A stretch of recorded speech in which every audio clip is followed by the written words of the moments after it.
What is up, people? I'm Dave Rubin. This is the Rubin Report. It is May 27th, 2025. Hope you had a good Memorial Day weekend. Took a little time to remember those who gave up everything, literally everything for freedom. Hope you enjoyed the barbecue and some family and some downtime. We got a big show for you today. And then tonight I head out of the country. That's right. I will be in Hungary for a couple days, and then Israel. We'll be adding some events on the fly, but a couple live events in Budapest if you'd like to join us on the 29th and 30th.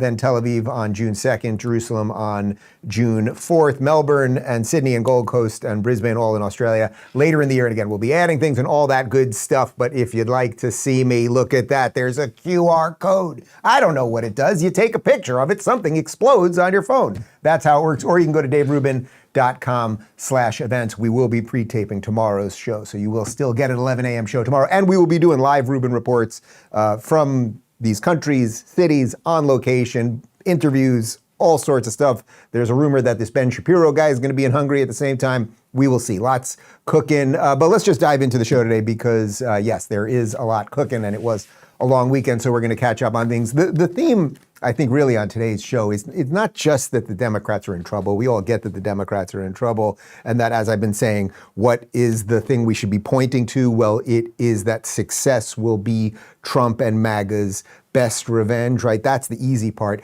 But that what you always want to watch out for is how the machine runs cover for all of the bad people. And today's show really is just a jammed packed example after example of how the machine runs cover. So let's start with a headline from NBC. Look at this, and I think this will set us up nicely today. Obama world loses its shine in a changing, hurting Democratic Party. Obama White House and campaign alumni have been setting the course of the Democratic Party for years. After 2024, more Democrats want to see that change. Now, this is incredibly interesting. I'm sure all of you basically remember when Barack Obama came in with hope and change and rainbows and unicorns and everything else, and they gave him the freaking Nobel Peace Prize before he literally did anything. And then the guy came in and basically governed like a giant government Democrat, that's Obamacare, but then ushering in all of the sort of neo-racism. It was before we called woke. He really was the prime mover on so much of the stuff that we now see that the progressive movement has embraced, that has infiltrated all of our schools, all of those things. And for the last couple of years, because we had this guy whose brain was pudding basically in the White House, and we were being governed by Otto Penn, and we still don't know who all the players were in that, and I do suspect we'll find out a bit more of that as the years go by. It'll drip and drab out. The question really is, well, who's going to run the Democrat Party? Which way are they going to go? And you know my feeling on this. If you're a moderate Dem, like a Tulsi, like an RFK, like a Dave Rubin, like a Bill Maher, et cetera, you have far more in common with a conservative, even a traditional religious conservative, than you do with anyone on the left. That's just how it is. Remember when I sat down with Bill Maher years ago, and I just nailed it with him. I said, tell me which place you'd be more welcome. Would you be more welcome, Bill Maher, the standard bearer of liberalism for 30 years in America? Would you be more welcome at an AOC rally or a Trump rally? And he knew that the answer was a Trump rally. That was 2+ years before he ends up breaking bread with Donald Trump at the White House a couple months ago. So the Democrats don't know which way to go because there's very few moderates left. The bananas progressives and the Marxists and the BLM people and the Antifa people and the Hamas people, all those people, they all have these crazy competing interests, the Queers for Palestine, all these things.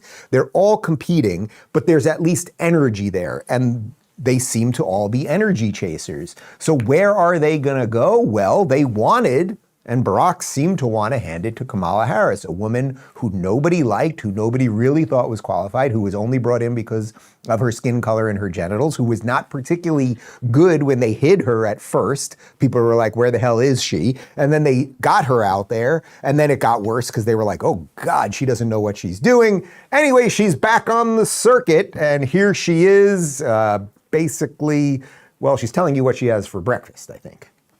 I don't hear no. I eat no for breakfast. I don't hear no until maybe the 10th time.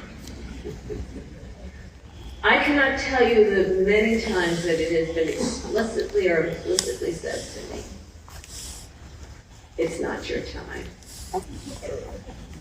You're not ready. They're not ready. Well, let me tell you one more time, lady. It's not your time. It's not your time now. It wasn't your time a couple months ago, and it will not be your time in the future.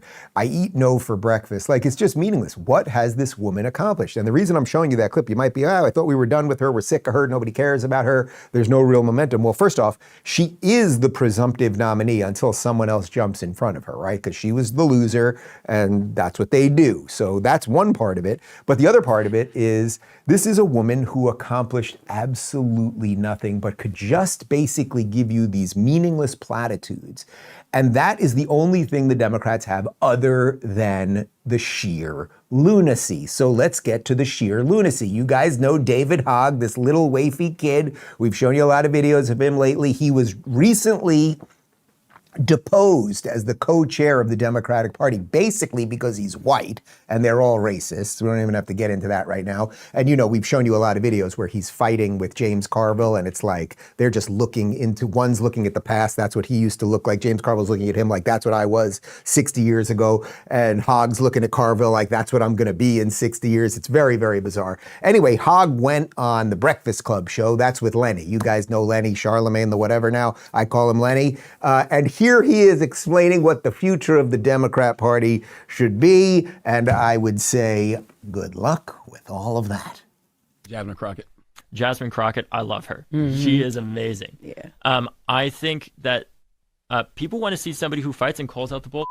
Ultimately, I think that's what Jasmine does, and we need a hell of a lot more people that are out there that are willing to do just that and call people out on their BS and not say, oh my God, Republicans are going to criticize me for saying this. Screw that. They're going to criticize you no matter what. So what we should be asking ourselves is, what are we really fighting for? Because we know it matters. And I think Jasmine is frankly the type of leader that we're really looking to support in some senses, right? Somebody who is out there that frankly doesn't give a damn what the other side, at least the elected Republicans in Congress say what they believe in. And at least you know, even if you don't agree with her, you know what she stands for. Yeah. Because she makes it very clear. And people are really craving that right now. They don't want more politicians that say talking points that it doesn't even feel like they believe, or you don't even really know what they mean. They want somebody who's out there that says what they believe and doesn't care what somebody else thinks about it. They want that authenticity. As someone that doesn't want the Democrat Party ever to come back, as someone that's been warning about this since around 2014, I really hope that the Democrats keep listening to this little kid and go with Jasmine Crockett and go with the crazies and everything else, because although there is energy there and they do destroy a lot of stuff, that is not representative of what most Americans think. And okay, yes, he's kind of right. Yeah, we don't want standard politicians anymore, but the idea that she stands for something or represents anything with her fake accent and her neo-racism and everything else, and also that you would take advice. So, okay, so you want your leaders of your party to be this kid, him, who's accomplished nothing. He did start a pillow company, by the way. He started a pillow company which immediately folded. That's his main claim to fame. And then you want it to be Jasmine Crockett, a woman who really is only known for fake eyelashes. But there's something else here that happens to these people. Can you put up the screenshot again? There he is with Lenny. How is it that this kid, who's got to be what? He's 20, 21 years old. Something about the white shirt, the bad posture, the hair, the wafiness, even though no one rolls their sleeves up that high. That's not what you do. Look, let me show you something, kid. Let me show you something. This is how you roll up. All right? Yeah. Woo-hoo-hoo. That's how you roll up a sleeve, right? That's how you look like a normal person with a rolled up sleeve. You don't, if I was walking around like this, it makes you, I'm tough. Look at me. I'm a real tough guy, and I'm wearing this shirt, and I'm going to fucking clock you in the head. Like, you know, you're just nothing, kid. Anywho. Speaking of nothing kids, you guys know the mayor of Chicago. His name is Brandon Johnson. How many people were shot in Chicago this? Oh, I've got the numbers on the screen already. God, you guys are ahead of me. Jesus Christ. On Memorial Day weekend, which was May 23rd to 26th, just the last 3 days, at least nine people were killed and 41 others were wounded in shootings across Chicago, according to CBS Chicago. It's the deadliest Memorial Day since 2015. I mean, I wouldn't have even picked numbers that high. That's absolutely insane. So think about it. 9 people and about 40 others shot in Chicago this weekend. You're not going to hear any of their names. No one's going to care. Mainstream won't cover it for a minute. You know why? Black people shot black people. Doesn't fit the narrative. We don't do that. But what we do is install these ridiculous, well, not we, What blue cities and states do are install these ridiculous people who are racists, who are incompetent, hired only on their race, and they ruin the cities. Thus, you end up with 9 people being shot in Chicago this weekend. So Brandon Johnson, the mayor of Chicago, he's suing Trump for something racism. In response to the investigation, I kind of love this. You said that the DOJ should actually be investigating the Trump administration. You've paid very close attention to this. Clearly, you just referenced it. But talk to me a little bit more about what you've seen in their hiring practices. You referenced country clubs. Clearly, they do not celebrate diversity. They do the opposite. But what else have you seen? Well, you would be hard-pressed to find someone in the Trump administration that is actually qualified or actually have the skill that is necessary and the background to actually represent the interest of the American people. So when you think about the Department of Education, not qualified. When you think about Health and Human Services, unqualified. You know, look, the bottom line is this, is that the people of the city of Chicago elected me to speak to their interests. Here, look, this is my main goal as mayor of the city of Chicago, is to build the safest, most affordable big city in America. And we're doing that. And the fact that, you know, this president's actions have demonstrated an incredible deal of hostility towards what's sensible about the evolution of our democracy. All right, this freaking guy. Okay, so you want to build the safest, most affordable city. That's what your number one priority is? Well, 9 people were killed in your city, about 40 shot. I have Joseph working on the numbers right now. We're going to see if any other city in the United States had worse numbers than that, because those aren't particularly good numbers. I'm going to guess no. Of course, the other thing he said is that no one in the administration is qualified. Yes, you're going to tell me Scott Bessent isn't qualified. You're going to tell me that RFK isn't qualified, that Elon wasn't qualified to do Doge, that Marco Rubio, who has been the all-star of all-stars, wasn't qualified, that Pete Hegseth, that J.D. Vance, Lee Zeldin, Dr. Oz, like Linda McMahon, at the Department of Education. These people are not qualified. These people are overly qualified, and they're doing the government a favor. They're doing you a favor by taking these jobs. They could do other things. I've been to Dr. Oz's house. He has better things to do, I assure you. Like, it's just incredible, the level of lying. He runs a city that is getting more black people shot than anywhere else while he's telling you that the administration is doing awful. There's no city. No city. Yeah, there's no city. We checked the numbers. There's no city in America. So his number one thing is to have the safest city, and he has the least safest city. So you might want to think about an early retirement, you racist buffoon. Let's talk about Tax Network USA, and then we will have more on the ridiculousness of the mainstream media and the Democrat machine. Tax day may have passed, but for millions of Americans, the real trouble is just beginning. If you miss the April 15th deadline or still owe back taxes, the IRS is ramping up enforcement. Every day you wait only makes things worse. The good news? There's still time for Tax Network USA to help. Self-employed or a business owner with messy books? Tax Network USA quickly organizes your finances and gets you back on track. Even post-deadline, a free consultation can help you act now to avoid penalties, threatening letters, and levies. So call 1-800-958-1000 or visit tnusa.com/Dave. Let Tax Network USA help. All right. So, the thing is, most of us get how awful the Democrats are. And that's why we're seeing the split that we're seeing in the country. That's why it's just fairly obvious if you live in a place like New York or Chicago or Portland or Seattle or any of those places.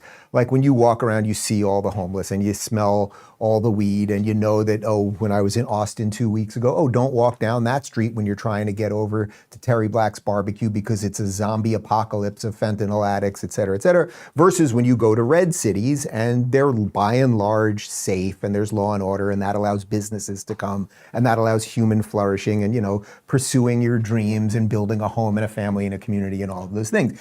So most of us see that, but the thing is, there is a media layer that confuses you about all of these things, right? Maybe not you, but that confuses an awful lot of people about these things. One of the biggest lies that they have run with, and there are so many, we don't have to do the list right now, of course, is what happened for the previous 4 years with this ridiculous situation where every day we knew that Joe Biden was obviously not really in charge, that he obviously had cognitive problems. Now we have found out he had other health problems, which if you didn't see our episode on Friday with Dr. Drew. Dr. Drew actually talked about how there could be a connection between the cancer diagnosis and what was going on with Biden cognitively. So there's just so many things there to talk about. Like there's such a stew of craziness. And again, the rats will come off the ship at some point. They can't. There's just too many people involved in the cover-up for this thing to hold forever. It'll, many, many people will skate by and no one will pay the price. But we will find out more one way or another. Anyway, Jake Tapper, of course, has this ridiculous book out. He was part of the cover-up, then writes a book about the cover-up. Probably got $1 million advance to do it. It's a pretty sweet gig if you can get it. So he's doing the media tour. And poor Jake, I have never seen someone do a book tour where they are just getting crushed. Every interview this guy does, basically everyone calls him a fraud and a phony and everything else. He has aged about 30 years during this book tour. It's only been for about 2 weeks, and the guy looks like he went from, I don't know, how old is he? How old is Jake Tapper? Maybe he's probably in his late 50s. He looks like he's in his early 70s now. And here he is, how old is he? 56. He's 56, and yeah, he looks like he's about 70 now. And here he is explaining that there were 2 Joe Bidens, one that worked and one that didn't, as if we did not know this. Thank you for writing a book about the thing that we all knew, Jake. What seemed to happen, Jeffrey, is there were 2 Joe Bidens. There was the fine Joe Biden that we just saw in that clip right there, and then there was the non-functioning Biden that we saw during the debate. And the non-functioning Biden would rear his head increasingly and more and more disturbingly as time went on. Right. And I would just add that, yes, a lot of this was out there, but what was happening in front of the scenes was much worse behind the scenes. They were propping up the best version of him through those times. No shit, Sherlock. That's Alex Thompson. He's the co-author. He's been on the book tour with Jake, and he doesn't really chime in with much. He probably wrote most of the book. Jake probably didn't write it. But he checks in every now and again, and it's like, oh, thank you. You mean it was worse than they were letting us know? It would have been interesting if you guys would have covered that, perhaps. Like, oh, maybe there is something here. But now I want to show you, and this is really the key to the whole show. How is it that the Democrats get away with things? How is it that the machine always recalibrates in front of our eyes? Well, what they do is when they get caught, what do? It's a shell game, right? You're like, oh, wait a minute. The little marble is under that coconut, and they quickly move it, and then you don't know where it is. So watch the move here.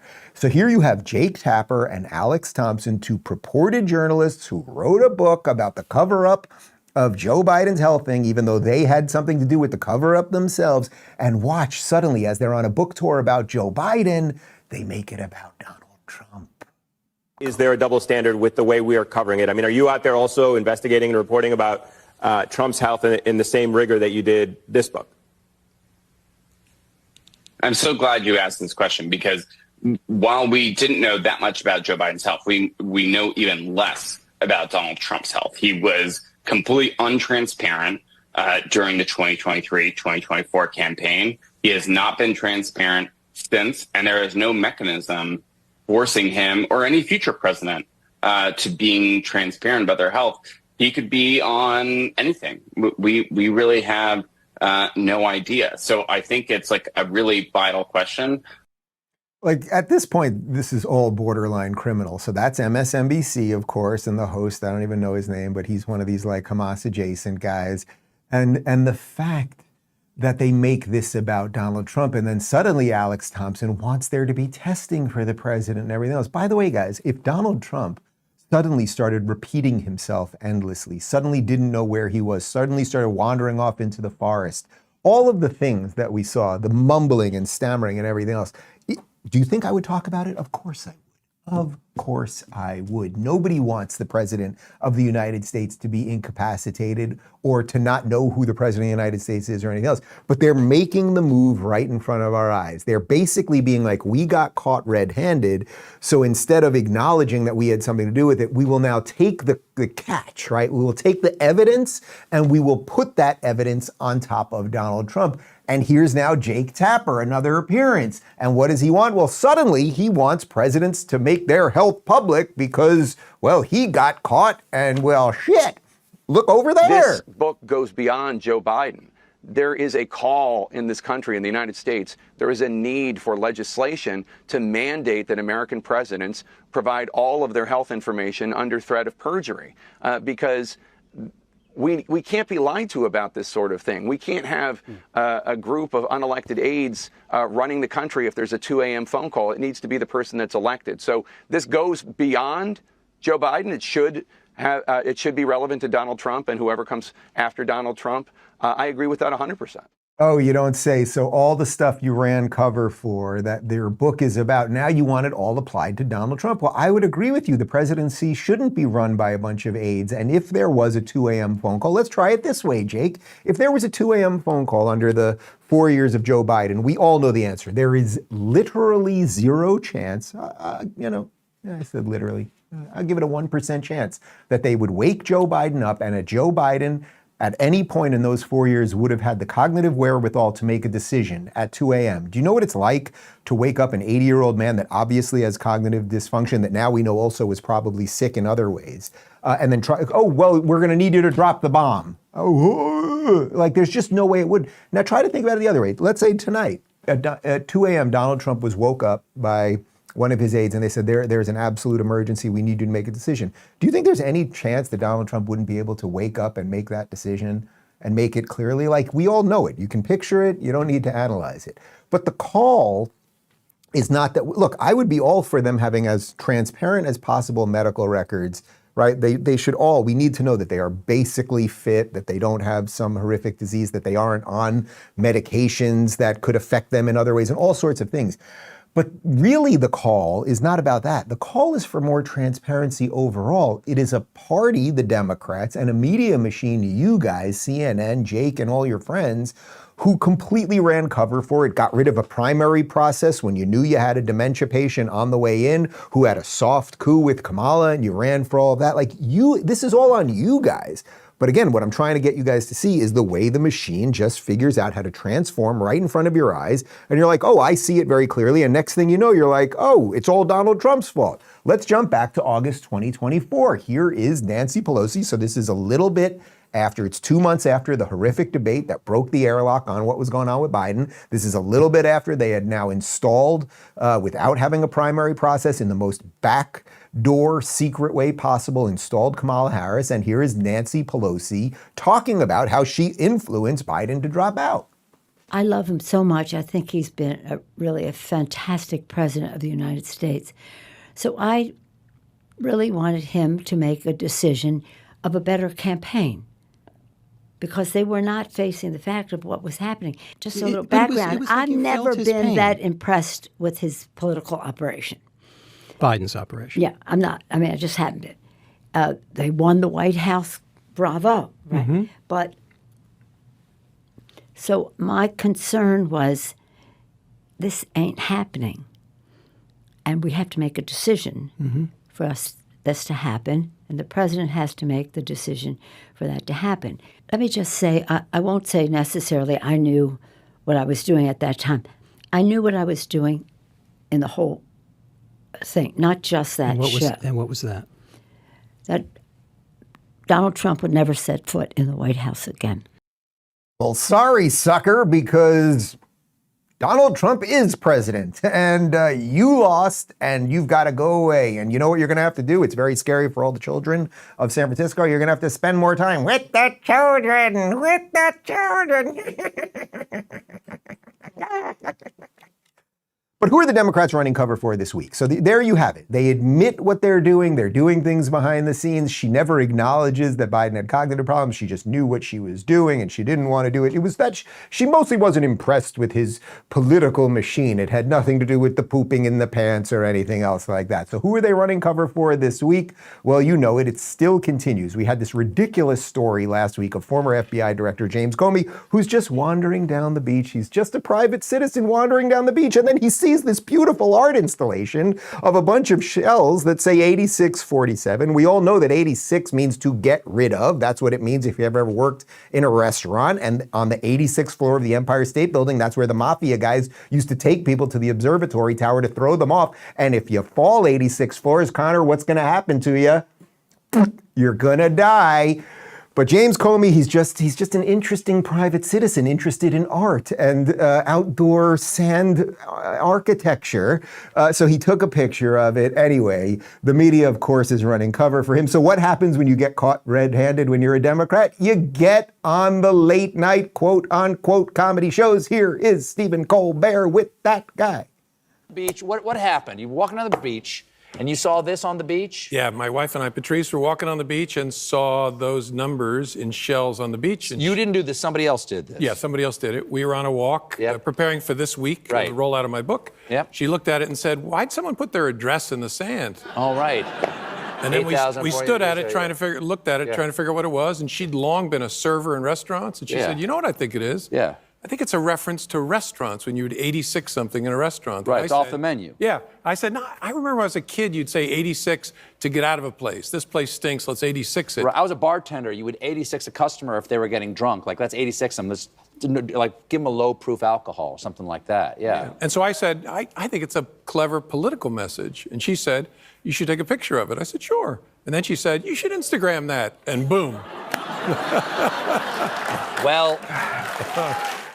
You got to give the devil his due. Like, these people have the devil operating inside him. So Stephen Colbert, I was a bartender, and if you 86 and you give him a lower proof alcohol, there's a wasted guy in the corner. He's been drinking too much high alcohol content IPA. Let's give him a Schlitz. What are you talking about? And first he thinks it's just numbers. Then his wife realizes it's clever. Connor just brought up a point that there's another mafia reference to this, which 86, it means 8 miles out. What was it? What do you say? 8 miles out? 6 feet down. 6 feet down in terms of if you're dropping off a body, you need that body to sink. 8 miles out, 6 feet down, little cement.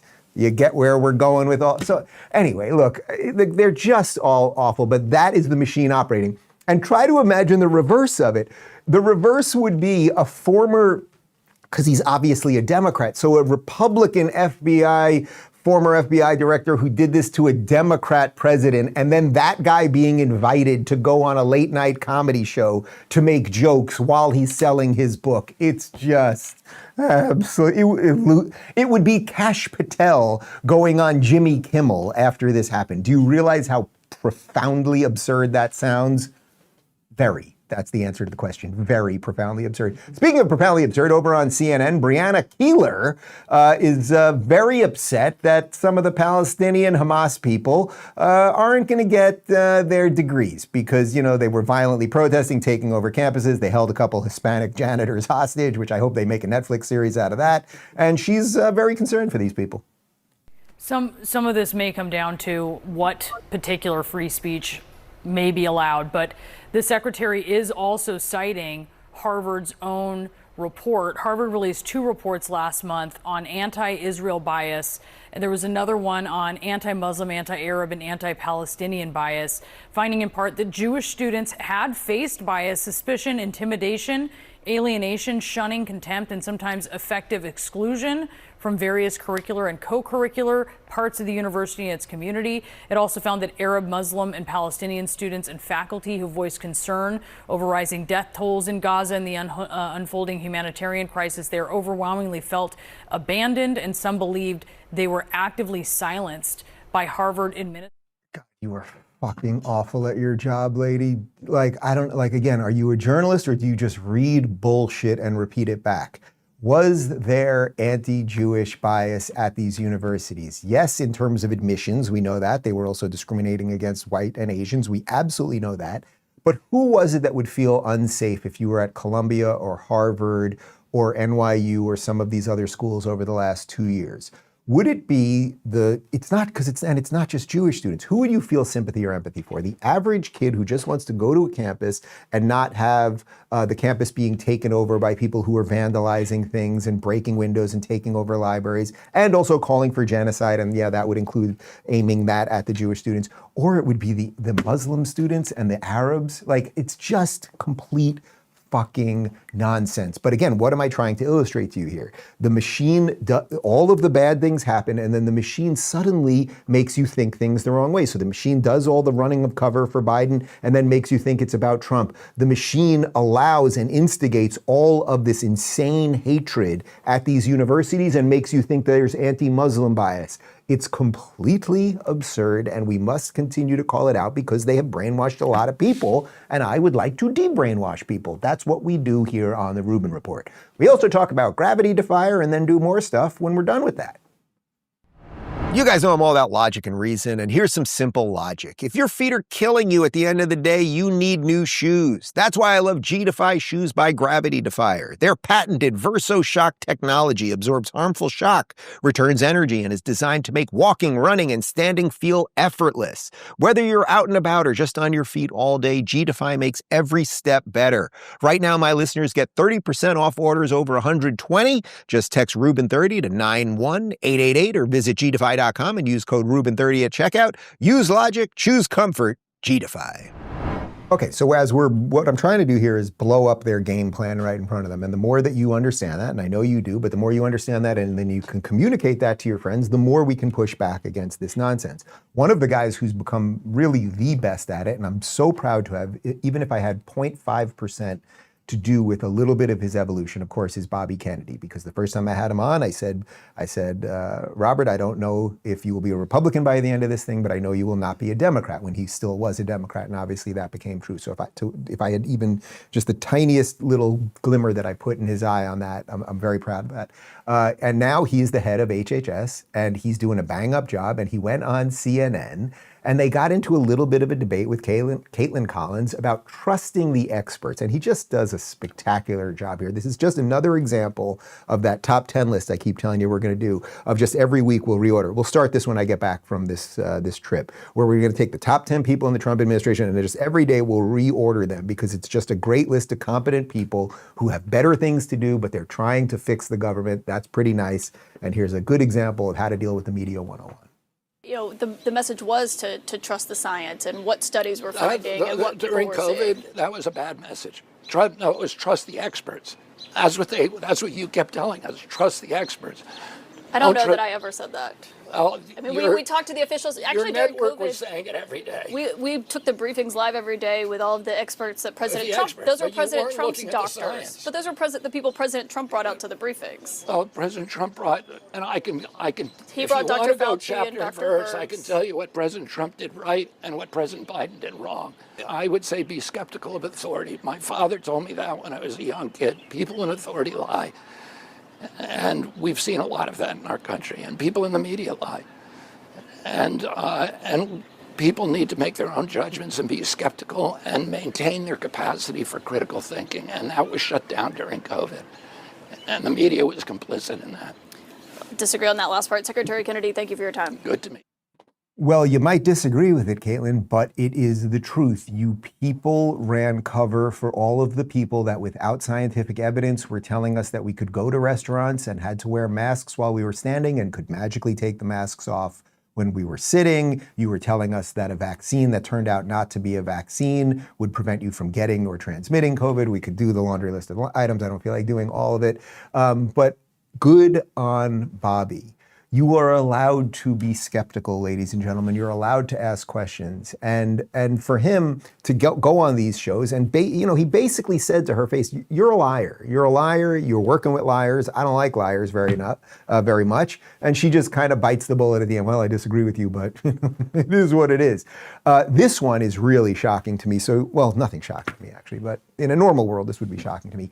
Leanna Wen, do you remember this woman? She was the former Baltimore health commissioner. I think she worked at Planned Parenthood for a while. A lot of people say she's a Chinese asset here in the United States right now. But this woman was one of the most absolutely hysterical COVID lockdown, get a mask, get injected, or you're never going to enter society people again. She was one of the absolute worst, thus became a massive star. We've done probably, I don't know, I've probably shown you 100 videos of her over the COVID years because she was on TV all the time scaring the hell out of everybody. This woman should be in a cave never to be seen again. However, because she's awful, she is back in the machine. Here she is, and she's very angry that RFK is allowing for a little skepticism in the system. They need to do their own research. Dr. Wen, what do you think of that message? Well, I'm confused by that message, and I bet that many people are confused about this too. Look, I'm a clinician. I talk to my colleagues who are physicians and nurses all the time. And yes, we do our own research. And yes, we look at scientific articles and we parse through them. We look at recommendations. But the thing is, there are lots of different clinical topics. It's not reasonable to expect that even clinicians and scientists look at the medical literature all the time and parse through the literature ourselves on every single topic. Okay, so this woman, I'm not even going to really focus on what she said there, because this woman should not be on television anymore. She should be like, if you were a booker at CNN or you were a producer at CNN and you were going through the list of people that we should be talking to about virtually anything, she should be on the list of people. She should be on the other list. Here's the list of people we talk to about something. Here's the people we never put on, and we never talk to them about anything. And that's the list she should be on. Everything that she has said has led to the most authoritarian, draconian lockdowns and all of the horrible stuff imaginable. And then she just disappeared for a year, and now she's back. Again, what am I illustrating? That the machine figures out a way to recalibrate, to transform right in front of our eyes. They bring back and run cover for all of the bad people who do all of the bad things. Oh, so you're Jake Tapper, you ran cover to hide Biden's thing? Oh, congratulations, you can write a book about it and now do a media tour. Oh, you're Leanna Wen, who had no evidence that any of these lockdown things worked or anything else. Oh, we're gonna bring you back. And now if you want an example of it, I mean, there's a million examples of these, but this one might be the worst. This is Leanna Wen, height of COVID 2021, and listen to this evil freaking, you put in your own adjective there. But I think that there are many more people, millions of people, who, for whatever reason, have concerns about the vaccine, who just don't know what's in it for them. And we need to make it clear to them that the vaccine is the ticket back to pre-pandemic life. And the window to do that is really narrowing. I mean, you were mentioning, Chris, about how all these states are reopening. They're reopening at 100%. And we have a very narrow window to tie reopening policy to vaccination status. Because otherwise, if everything is reopened, then what's the carrot going to be? How are we going to incentivize people to actually get the vaccine? So that's why I think the CDC and the Biden administration needs to come out a lot bolder and say, if you're vaccinated, you can do all these things. Here are all these freedoms that... God, what a time work on Cuomo's a clown, and okay, fine, that's just is what it is. But all of that, the ticket back to pre-pandemic life. You know who got the ticket? Ding, ding, ding, not vaccinated. Ding, ding, ding, not vaccinated. Ding, ding, ding, not vaccinated. I think you got one. You got one? You got, and he had to because of college. You idiot. Yeah. You could have had a job here. You were interning for me. I asked you to drop out of college. Instead, you went to college, learned nothing, and they injected you with some shit. Fool.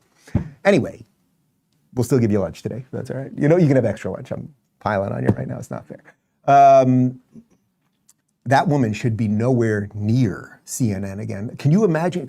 Imagine someone getting something so, it's not that she got something so wrong. She clearly had an agenda, her carrot and stick to get back to life.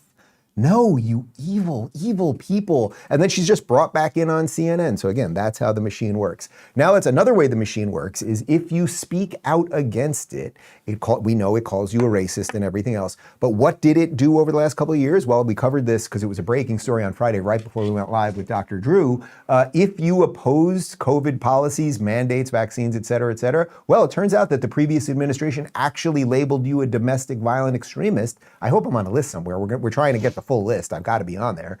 Here's Tulsi Gabbard on that. That when you look at the language of these documents that I've declassified, first, the strategic implementation plan of the Biden administration's designation of potential violent domestic extremists, it really talks about people who may likely turn out to be domestic violent extremists or those who may likely turn to violence because of these specific quote-unquote ideologies that they hold. And there's a consistent thread through here that these ideologies that they are designating as turning into potentially violent activities or being manifested in violent activities happen to be those of people who were using their First Amendment rights to oppose certain policies of the Biden administration.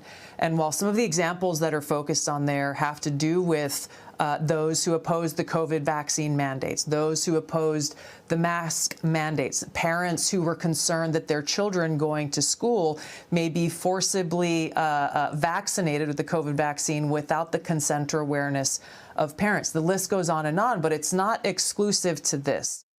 Do you think there was a reason they did not want Tulsi to become the director of national intelligence? Like, she's going to start going through this stuff, and we're going to find out those lists. And I have no doubt I was on those lists. We know that one of my tweets when I said the vax wasn't working back in July of 21, and I said mandates were coming, we know that the government worked with Twitter to take that thing down. So they are going again to expose some of this stuff. You know, I was just very hard on Joseph, and I feel a little bit bad about that. But I want to tell you a little bit about Joseph because he was my intern years ago, and he was a regular white kid from Nebraska, right? He was from Nebraska, regular white kid. Then he got injected. I said to him, come here, work for the Rubin Report. We're going to give you a full-time job. I pay 100% of benefits and everything. He was just the standard old white kid from Nebraska. He got the injection. Look at him now.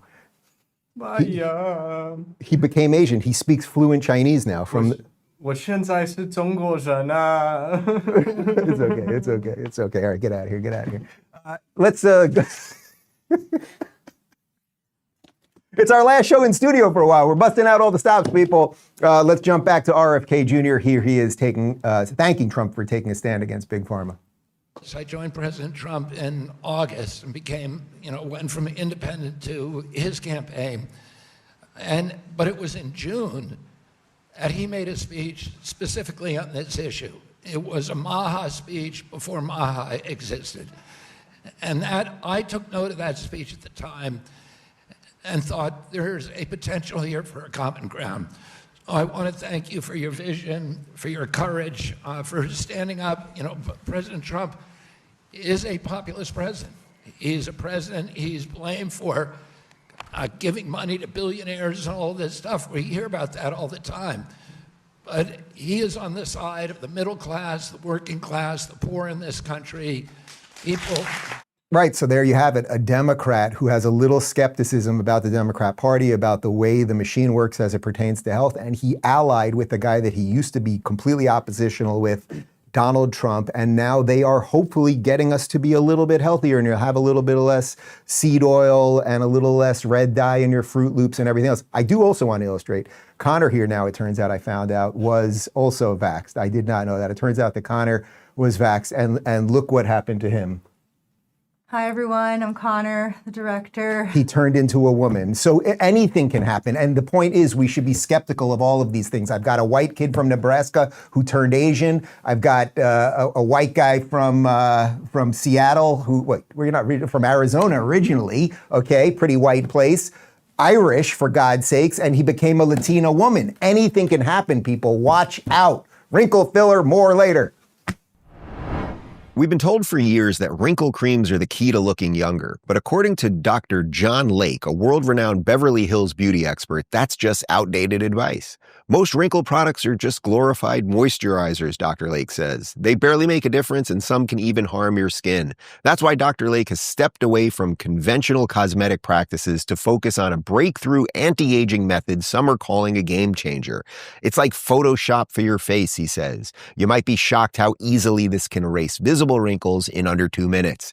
His clients call it the Age Rewinder method, and results have been stunning, taking years, even decades off their appearance. To share it with the public, Dr. Lake released a free step-by-step video showing exactly how to use the method at home. It's already gone viral with over 2.3 million views and glowing feedback from thousands of women. One viewer wrote, "I can't believe how well this works. Best results I've ever had. I'll never stop using it." You can watch the video now at bhmd1.com/Rubin or by clicking the link in the description box below. All right, guys, just to be clear, we're having a little fun today. I just want to be clear, Connor was not vaxxed. He was more upset by that than people thinking he was a Latina woman. That didn't bother him, but the idea of the vax. Don't worry, Connor's mom, he's not vaxxed. So let's jump over to some good things that are happening right now, or at least potentially good things. And some of them involve actual peace, because we are doing different things in the Middle East suddenly. We're doing different things as it pertains to Russia and Ukraine. And listen to this, Truth Social from Donald Trump. I've always had a very good relationship with Vladimir Putin of Russia, but something has happened to him. He has gone absolutely, whoops, sorry guys, the prompter went crazy. He's gone absolutely crazy. He is needlessly killing a lot of people, and I'm not just talking about soldiers. Missiles and drones are being shot into cities in Ukraine for no reason whatsoever. I've always said that he wants all of Ukraine, not just a piece of it, and maybe that's proving to be right. But if he does, it will lead to the downfall of Russia. Likewise, President Zelensky is doing his country no favors by talking the way he does. Everything out of his mouth causes problems. I don't like it, and it better stop. There is a war.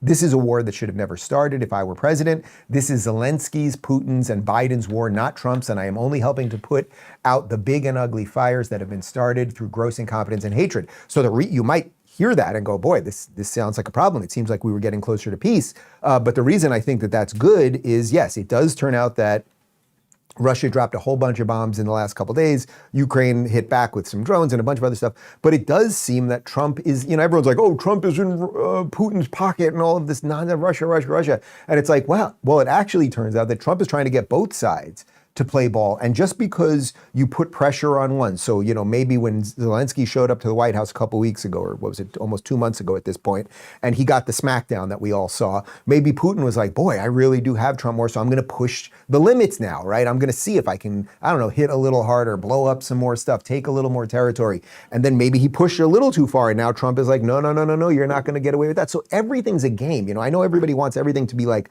a perfect, little package that has a nice bow on it and everything else, and it's shipped off. Oh my God, we have world peace, but it takes time. And here we have Trump saying to Putin, no, look, he's making it clear. Look, I don't like Zelensky. I don't know what's going on here, but you can't do some of this stuff too. And here's Trump. Just listen to him on that. Yeah, I'll give you an update. I'm not happy with what Putin's doing. He's killing a lot of people, and I don't know what the hell happened to Putin. I've known him a long time, always gotten along with him. But he's sending rockets into cities and killing people, and I don't like it at all, okay? We're in the middle of talking, and he's shooting rockets into Kiev and other cities. I don't like it at all. Mr. President, what do you want to do about that? I'm surprised. I'm very surprised. We'll see what we're going to do. What am I going to tell you? You're the fake news, aren't you? You're totally fake. All right, any other questions? I don't like what Putin is doing, not even a little bit. He's killing people. And something happened to this guy, and I don't like it. Look, we're just never going to have a more transparent, maybe in the future, maybe the world changes so drastically at some other point, through the way AI will be able to track things and everything else, we'll have a more transparent guy. But this guy, it's so much more transparent, it's so much more competent. That's the one that Alex Thompson from the book wants to have cognitive tests. And he is saying, I don't want Putin to do this. Hey, we were talking and now you're lobbing rockets. You can't do that. And then I love that. What are you going to do? Like, I'm going to tell you. Yeah. Oh, well, if he does this, I'm going to do this. Because it's literally if you were playing checkers with someone, you don't, well, I'm making this move now. And if you make that move, I'm going to make this move. That's how we're going to do it. It's just so completely idiotic. So anyway, we will see what happens there. But peace through strength. It's funny. Leanna Wen mentioned the carrot. Well, sometimes you have to have a stick too. And Donald Trump is saying, here's the stick, guys. Don't make me use the freaking stick. Let's jump over to the tariff situation, because hopefully the EU is coming around again. What have I said this entire time with the tariffs? Inherently, I'm not for tariffs, but if you use them as leverage, which it seems like that's what the administration's doing, you're going to get a whole bunch of deals back. It sounds like we're going to get at least about 60 back, and then we have to deal with the big fish, which is China. But let's see a bit as it pertains to the European Union. This is also from Trump on Truth Social. I received a call today from Ursula von der Leyen, which is definitely a name out of a Disney movie who she ate cats or something, president of the European Commission, requesting an extension on the June 1st deadline on the 50% tariff with respect to trade in the European Union. I agreed to the extension July 9th, 2025. It was my privilege to do so. The Commission president said that talks will begin rapidly. Thank you for your attention on this matter. So that's a perfect example of you can't really judge all this stuff or cry about it or laud it or anything else until as David Sachs said on All In, which is why I keep repeating the line, until we see where it lands. So if the European Union suddenly right now, obviously they're having some discussions around it, right? And they're going, we need a little more time to figure this out because they do sense that the United States is going to act differently, and that's very obvious. So they want an extension. Okay, you're going to have an extension. So again, things do seem to be changing in a positive way. Now, as things change in a positive way, where does that, to connect this to the top of the show, where does that leave you with today's Democrat Party? A party that has a bunch of radicals and children and people that hate America and hate Western values and ironically hate liberalism and everything else. It leaves you with just, well, Eric Swalwell. The economy is crashing right now. It's crashing. And the President of the United States, he is golfing. He's golfing. If you can believe that. He's hitting balls. I'm taking calls from constituents and people all over the country whose 401ks are now 201ks. The cost of your groceries is going way up.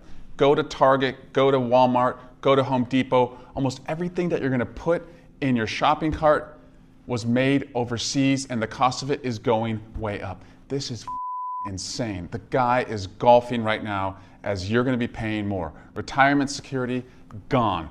All of that. It's just not true. Like, it's just not true. And they want you to, there's a reason they want you to go to public schools, because they want you to be dumb so that you'd hear that and believe it. Okay, he's also dropping a couple F-bombs because he wants to go viral. Yeah, you're a real tough guy over there, Swalwell. Swalwell, who, by the way, slept with a Chinese spy. Her name is Fang Fang. Everyone knows it. Google it yourself. I had Kevin McCarthy in studio when we lived back in LA. He did this years ago, and everyone knows it. McCarthy fully laid out the story. He literally slept with a Chinese spy, and he is still in Congress. So that tells you everything you need to know right there. And then he's golfing while I'm making calls while he's hitting balls. Okay, fine. Really great. 401ks are completely back. The market is completely back. If anything, it might be up a little bit as to where it was when it went down. We had 9 straight days of growth after 2 days that were really bad, and the market's basically back. I went to Target with the kids this weekend. We went to buy, we got a giant, did you guys see it in the backyard? We got a big ass inflatable dinosaur that we were riding around the pool this weekend, and it was like $12.99 for a big ass dinosaur. A big ass, how much cheaper could a big ass dinosaur be? Like, come on, man. And we just know it, right? The prices of eggs have dropped again. The price of meat. It's not to say everything is perfect and that things are not as cheap as they possibly could be. But things are certainly better than when we had the Inflation Reduction Act and when you people were mandating people not to go to work and everything else. But you've just become the party of hysteria. And a lady who, you know, we usually do the Anna Navarros and the Sunny Hostins. I feel that Joy Behar has been relegated to the, and Whoopi, of course. It's funny, if you were to put them in order of craziness, so Sunny's definitely the worst. She's the most evil racist. So she's definitely the most awful.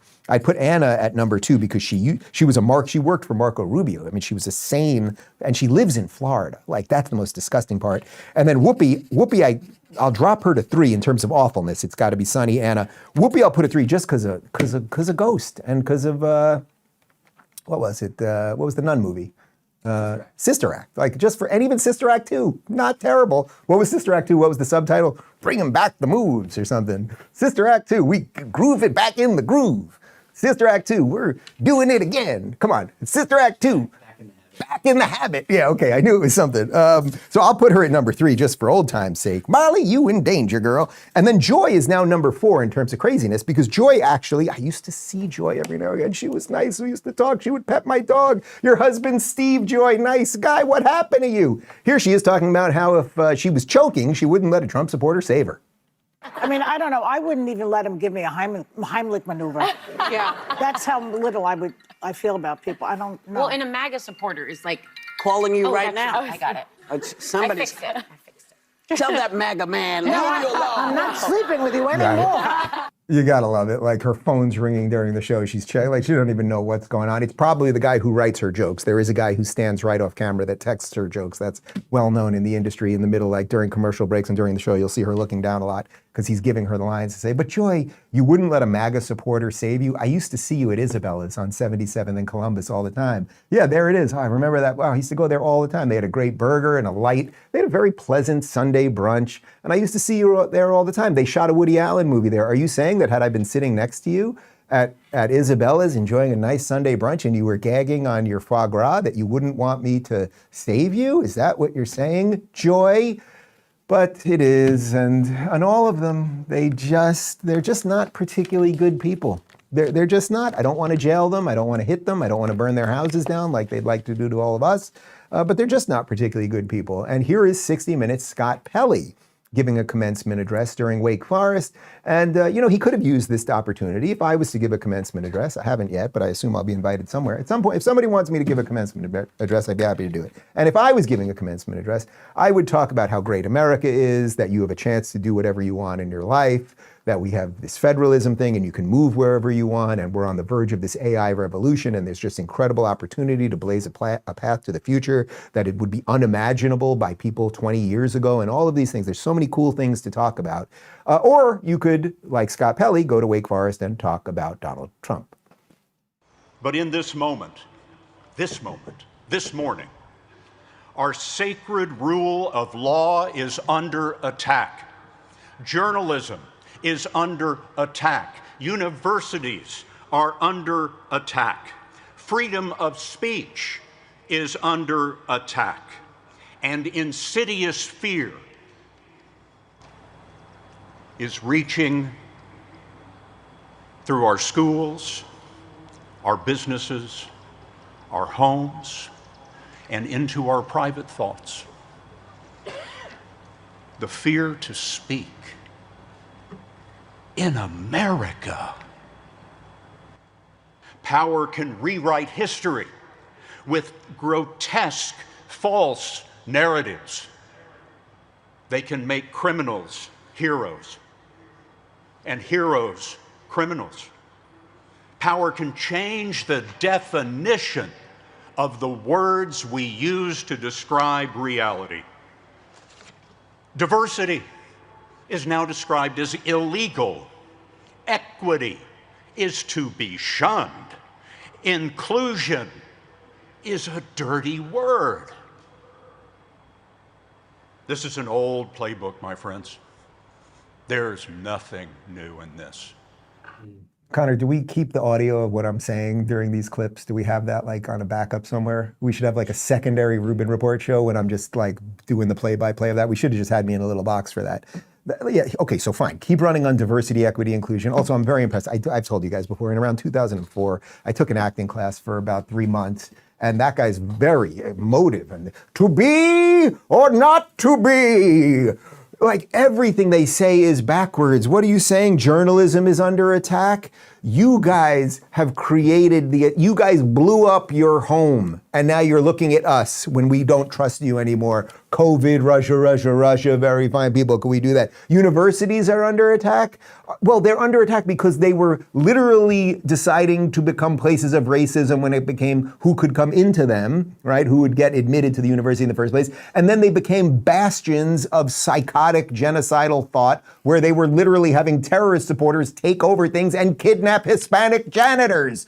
Free speech is under attack? Oh, it's interesting. Did you guys have anything to say about free speech during COVID when people were, I don't know, a little bit skeptical like RFK about the vaccine and everything else? Oh, actually, it turns out you were putting us on lists. That's what Tulsi just said. But he's very impressive with his motions of his fake emoting self.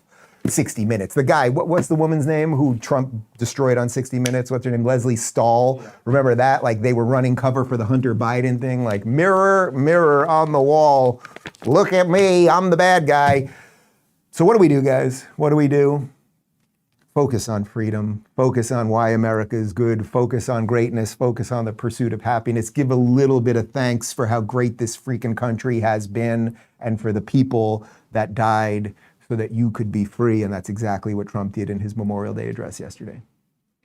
Great poets have written that it's love which moves the sun and the stars, but here on the sacred soil, right where we are, we're reminded that it's love which moves the course of history and moves it always toward freedom, always.